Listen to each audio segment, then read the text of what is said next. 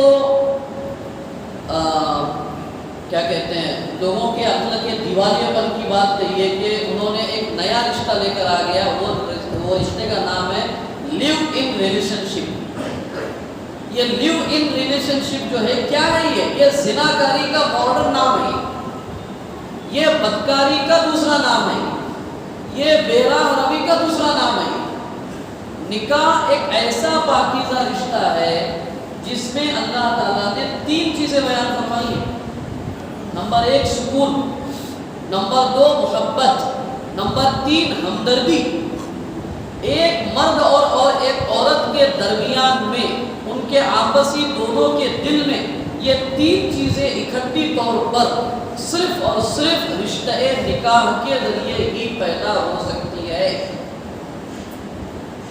دل کا سکون، آپسی سچی محبت اور ایک دوسرے کے لیے ہمدردی۔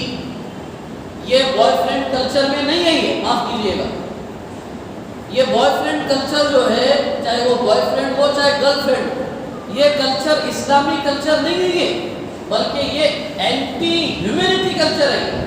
میں اس کو اینٹی اسلام کلچر نہیں کہہ رہا ہوں، اینٹی ہیومینٹی کلچر ہے، یہ انسانیت کے خلاف کلچر ہے، انسانیت سے بغاوت کا کلچر ہے، فطرت سے بغاوت کا کلچر ہے۔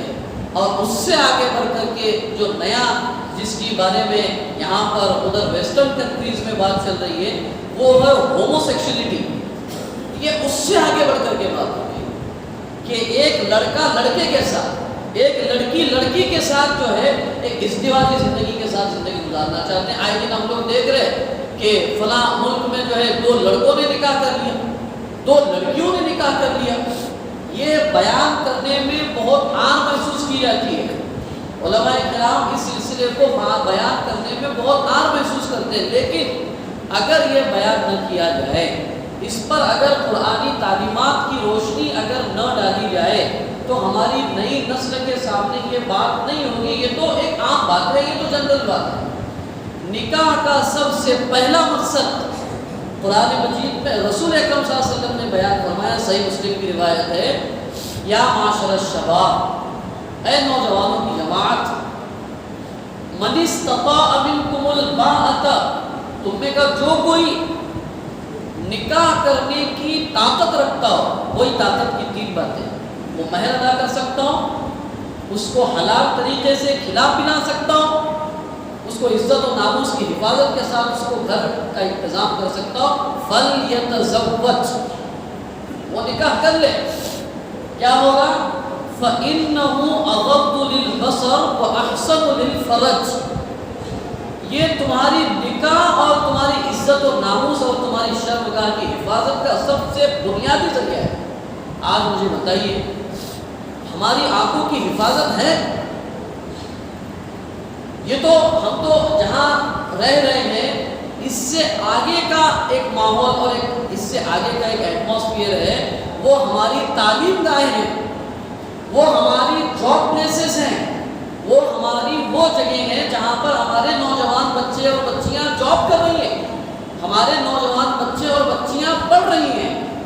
وہ ماحول میں اگر ہم غور کریں گے تو فَلْيَتَزَوَّجْ، تم نکاح کر دو، تمہاری آنکھوں کی حفاظت کا ذریعہ ہے یہ، اور تمہاری عزت و ناموس کی حفاظت کا ذریعہ ہے۔ ترمذی شریف کی روایت ہے، تین لوگ وہ ہیں جن کی مدد اللہ تبارک و تعالیٰ نے اپنے اوپر لازم قرار دی ہے۔ تین لوگ ایسے ہیں جن کی مدد کرنے کو اللہ نے اپنے اوپر طے کر دیا ہے کہ مجھے ان کی مدد کرنا ہے۔ اس میں ہے الناکح المتعفف، وہ نوجوان لڑکا یا لڑکی جو اپنے آپ کو اللہ کی نافرمانی سے بچانے کے خوف سے نکاح کے لیے کوشش کرتا یا کرتی ہے، اس کی مدد کرنا اللہ نے اپنے اوپر لازم کرا دیا۔ معاشرے اور سماج میں نکاح کا چلن جب تک عام نہ ہوگا اس وقت تک بیراہ روی کے دروازے بند نہیں ہوں گے۔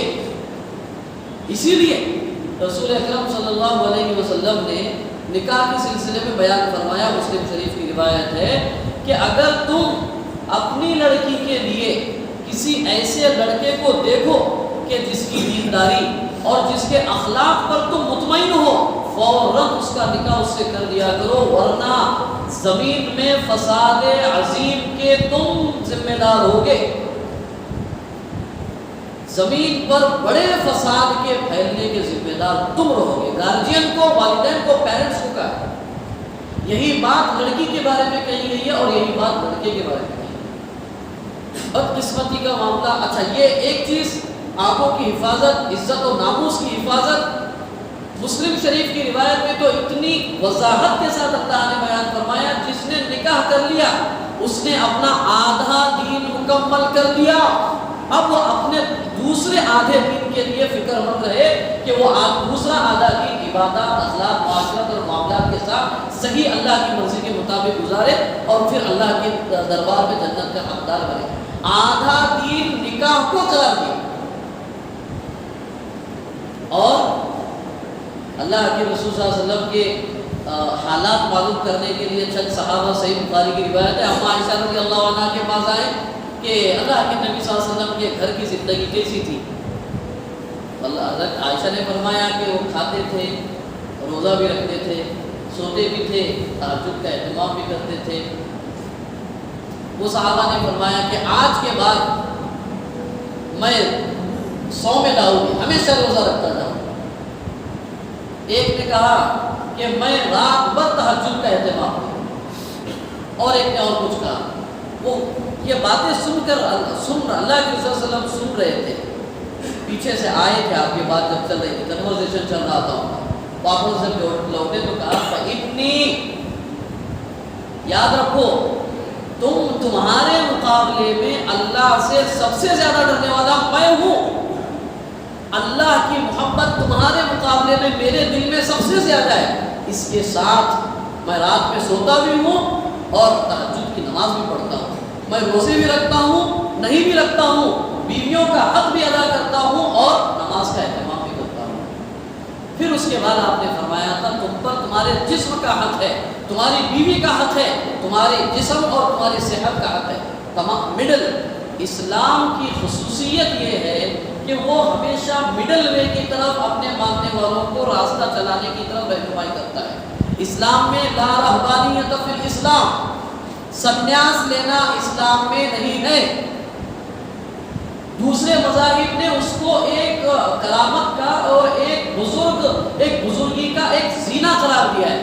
اسلام نے لا رہبانیت فی الاسلام، اسلام نے رہبانیت کو اسلام دین کے کانسیپٹ سے خالی کر دیا ہے۔ اس سے آگے کی بات، نکاح ہونے کے بعد میں شوہر کو اور بیوی کو اولاد ہو گئی، اولاد کی تربیت کرنا ہے بیوی کو، شوہر کو بیوی اور بچوں کے لیے تگودو کرنا ہے، محنت کرنا ہے، ان کو حلال رزق کھلانے پلانے کے لیے محنت کوشش کرنی ہے، شریعت نے بتایا، رسول اکرم صلی اللہ علیہ وسلم کی روایت ہے، مسلم شریف کی روایت ہے، اللہ کے نبی فرماتے ہیں تمہارا ایک درہم جو تم نے جہاد میں خرچ کیا، ایک درہم جو تم نے کسی غریب پر صدقہ کر دیا، ایک درہم جس کے ذریعے تم نے کسی غلام کو آزاد کر دیا، ایک درہم جس کے ذریعے تم نے اپنے بیوی بچوں کی جائز ضرورت کو پورا کرنے پر خرچ کر دیا، یہ 14 درہم پہلے 3 درہموں سے سب سے زیادہ اجر و ثواب کا حقدار ہے۔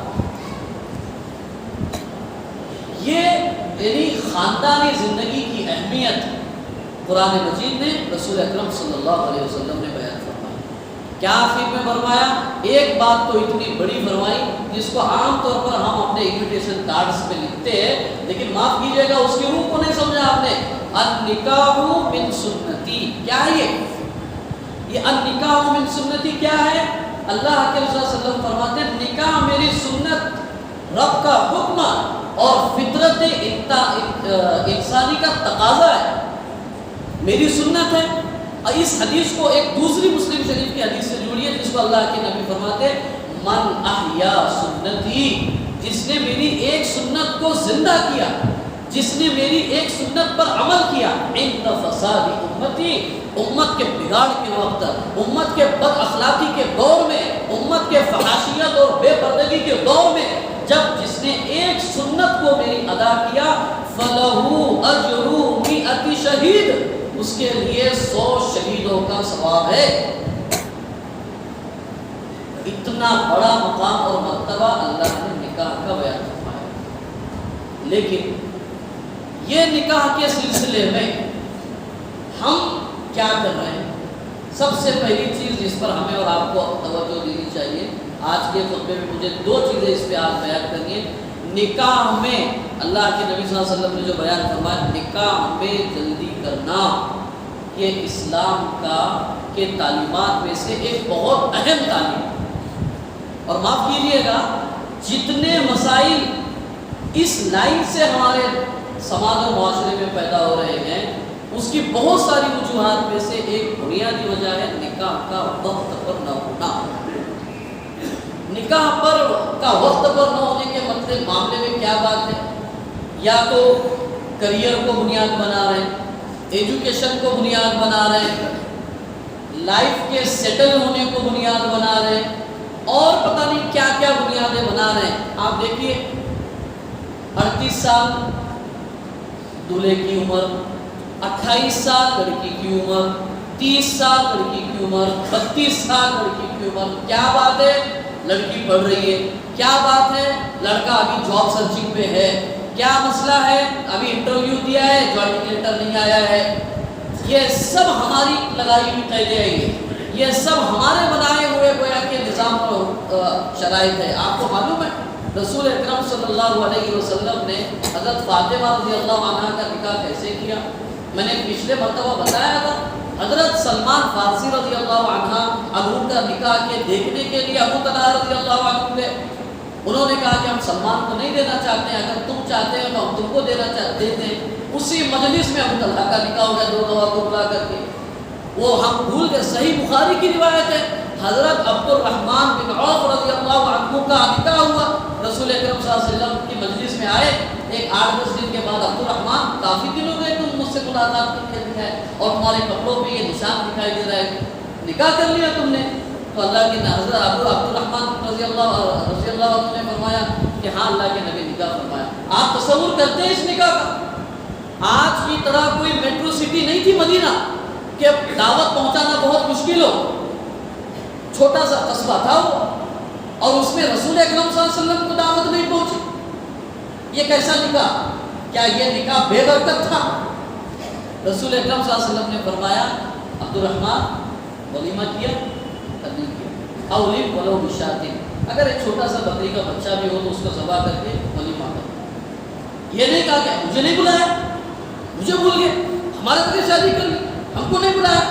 ارے بھائی یہ بلانے کا کانسیپٹ ہے کہاں کا؟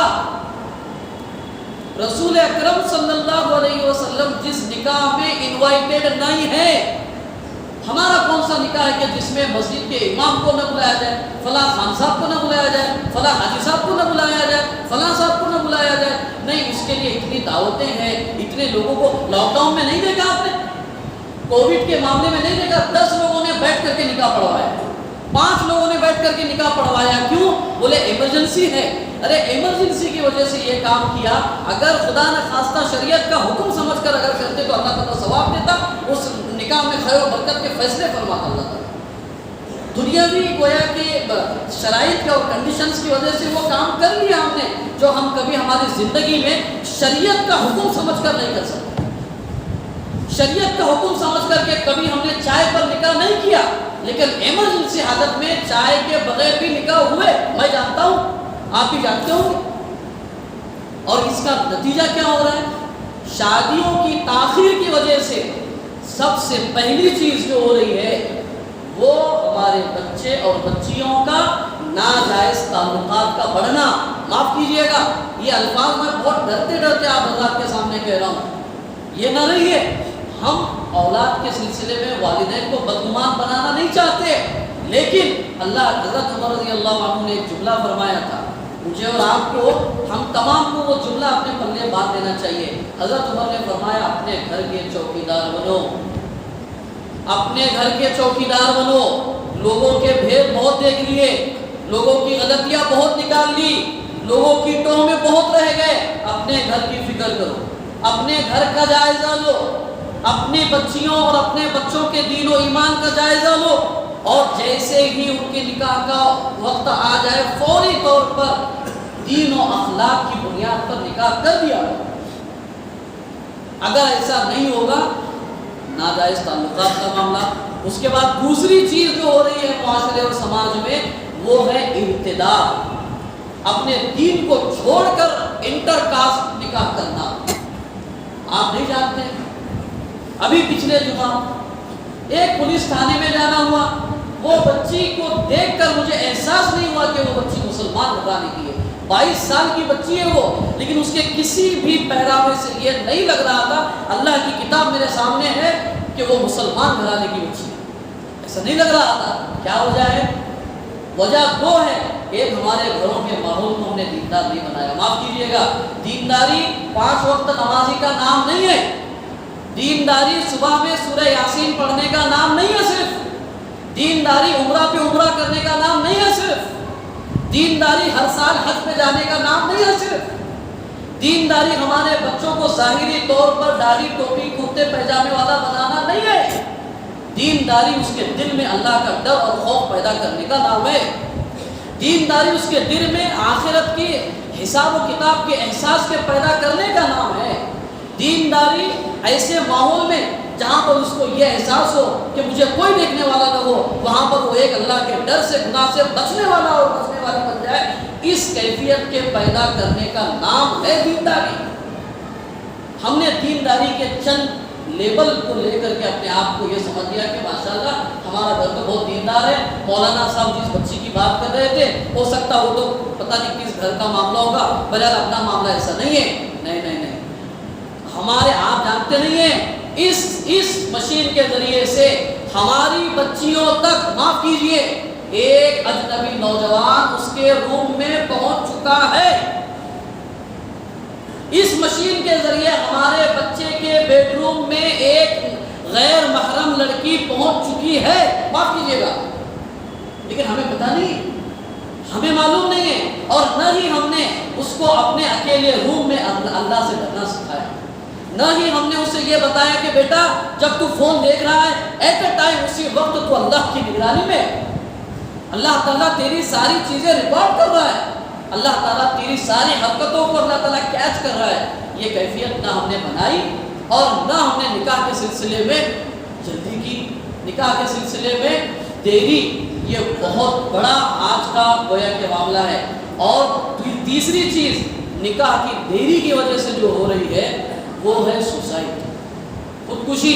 آپ جانتے نہیں، ایک بہت بڑے عالم دین کے پاس ایک مشہور شہر کی 2 بچیوں نے اپنے سائن اور دستخط کے ساتھ ایک لیٹر لکھا کہ حضرت ایسا ایسا معاملہ ہے، میں گھر کی بڑی بہن اور یہ دوسری چھوٹی بہن اور اس کے بعد اور 2 بہنیں، ہم کل 4 بہنیں ہیں، میرا نکاح اس لیے نہیں ہو رہا ہے کہ جب بھی لوگ مجھے دیکھنے کے لیے آتے ہیں تو کہتے ہیں کہ ہمارے کتنے رشتہ داروں کو کھلاؤ گے، کون سے حال میں نکاح کرواؤ گے، کتنی ڈشز بناؤ گے، کھانے کے لیے کیا کرو گے، ہمارے بیٹے کے گھوڑے اور جوڑے کے لیے کتنا پیسہ دو گے، اس کے کاروبار کو سیٹ کرنے کے لیے کتنا پیسہ دو گے۔ تقریباً کم و بیش کچھ کمی بیشی کے ساتھ ہر آنے والا ہمارے والد کے سامنے یہ کنڈیشن رکھتا ہے۔ ہمارے والد اس کو پورا نہیں کر سکتے ہیں۔ رات کو ہم دیکھتے ہیں ہمارے والد کروٹ بدلتے رہتے ہیں۔ اگر اس سچویشن میں سوال آپ سے یہ ہے کہ اس کیفیت میں کیا اسلام ہمیں خودکشی کرنے کی اجازت دیتا ہے؟ کیا جواب دے وہ عالم؟ وہ عالم انہیں کیا جواب دے؟ کیا یہ کہہ دے کہ ہاں بچی ہو تم ان حالت میں خودکشی کر سکتی ہو، اپنے باپ کو اس تکلیف سے بچانے کے لیے اپنے آپ کو ختم کر سکتی ہو؟ کیا وہ عالم اس بات کی اجازت دے، یا پھر ان لوگوں کے لیے کچھ پیغام دے جو ان کو اس نتیجے اور اس کیفیت تک لانے پر مجبور کر دے؟ تیسرا بڑا نقصان شادیوں کی تاخیر کی وجہ سے ہماری بچیوں میں خودکشی کا رجحان بڑھتا چلا جائے۔ اگر یہ رجحان ہم نے لیا، ہماری بچیاں ناجائز تعلقات میں پڑے، ہمارے بچے ناجائز تعلقات میں ملوث ہو جائیں، اور وہ جو ہے گویا کہ اپنے دین سے گویا کہ خیر بات کر کے اپنے دوسرے کے دین میں داخل ہو جائے، ہمیشہ کے جہنم کے حقدار بنے، اور اس طرح کے غلط قدم اٹھا کر خودکشی کر کے ہمیشہ کے لیے اپنے آپ کو جہنم کا حقدار بنائے، کیا ہم یہ پسند کرتے ہیں؟ اور ہم اپنا اسٹیٹس اپنے جگہ پر باقی رکھیں گے؟ ہمارا اسٹیٹس ہمارے معاشرے میں نیچے نہیں ہونا چاہیے۔ انہوں نے اتنا بہترین کھانا کھلایا، انہوں نے اس ہال میں شادی کروائی، انہوں نے ایسے داماد تیار کیے، انہوں نے ایسے داماد کو دیکھ کر کے اپنی بچیوں کی شادی کروائی۔ یہ اسٹیٹس ہم بحال رکھنے کے لیے کیا اپنی نسلوں کو ان تین طرح کی تباہ کاریوں میں ڈالنے کے لیے تیار ہے؟ اگر ہیں تو خوشی سے بڑے ہال میں شادی کروائیے، خوشی سے بڑے بارات کا انتظام کیجیے، خوشی سے بڑے گویا کہ ڈی جے لگا کر کے بڑے سے بڑے سیلیبریٹی کو بلا کر کے نکاح کروائیے، اور پھر اس کی وجہ سے امت کی نسل کو ان تباہ کاریوں میں داخل کروانا، اس کے ہم ذمہ دار ہیں۔ اس لیے گزارش ہماری یہ ہے، ہم ان آیات کی روشنی میں سب سے پہلی چیز تو یہ طے کریں کہ معاشرے اور سماج میں انشاءاللہ کوئی بے نکاح نہیں رہے گا۔ معیوب بات سمجھی جاتی ہے، وقت میرا ختم ہو گیا ہے، بیواؤں کے نکاح کو ایک معیوب بات سمجھی جاتی ہے۔ یہاں پر اللہ تعالیٰ بے نکاح کی بات کر رہے ہیں۔ میں نے اس لیے شروع میں کہا جو نکاح کی عمر کو پہنچے، نکاح ہوا ہی نہیں، ان کا بھی نکاح کروا دو۔ جن کا نکاح ہو گیا، کسی وجہ سے طلاق ہو گئی، امیڈیٹ ان کے نکاح کا انتظام کرو۔ جو نکاح ہو گیا، خلا ہو گیا اس بچے کا، فوراً ان کے دوسرے نکاح کا انتظام کرو۔ لوگ بولتے ہیں ایسا نکاح کریں گے، کیا کریں گے؟ یہ ساری کے ساری سماجی اور سوشل بندشوں کو ختم کرنے کے لیے قرآن مجید آیا ہوا ہے۔ سب ان تمام بکیڑوں سے نکال کر اسٹریٹ وے پر صراط مستقیم پر چلانے کے لیے قرآن مجید آیا ہوا ہے۔ اب ہماری ذمہ داری ہے کہ ہم قرآن کے بتائے ہوئے راستے پر چلتے ہیں، یا ہم اپنی سماجی زندگی پہ جو گویا کہ الجھنیں ہمارے اندر لائی گئی ہیں اس کے مطابق ہم چلتے ہیں۔ آج کی نشست میں صرف اتنا ہی کہ نکاح کو ہم آسان بنائیں، نکاح کے سلسلے میں فکر مند ہوں۔ جن کے بچے بچیاں نکاح کے عمر کو پہنچے ہوئے ہیں، دین اور اخلاق کو بنیاد بنا کر بسم اللہ کر دیجئے۔ اللہ تبارک و تعالیٰ آگے کے مسائل اللہ تبارک و تعالیٰ ضرور حل کریں گے، اور نکاح کے سلسلے میں بہت ساری کچھ اصلاحات اور گویا کی چیزیں ہیں جو قرآن و سنت کی روشنی میں بیان کرنا ضروری ہے۔ انشاءاللہ آگے آنے والے 1-2-3 جمعہ میں اس پر گفتگو ہوگی۔ اللہ پاک آپ کو مجھے بتائی گئی ہدایات کے مطابق اپنے معاشرے اور سماج میں اس اہم حکم کو عمل کرنے اور اس کے مطابق زندگی گزارنے کی توفیق عطا فرمائے۔ وآخر دعوانا الحمد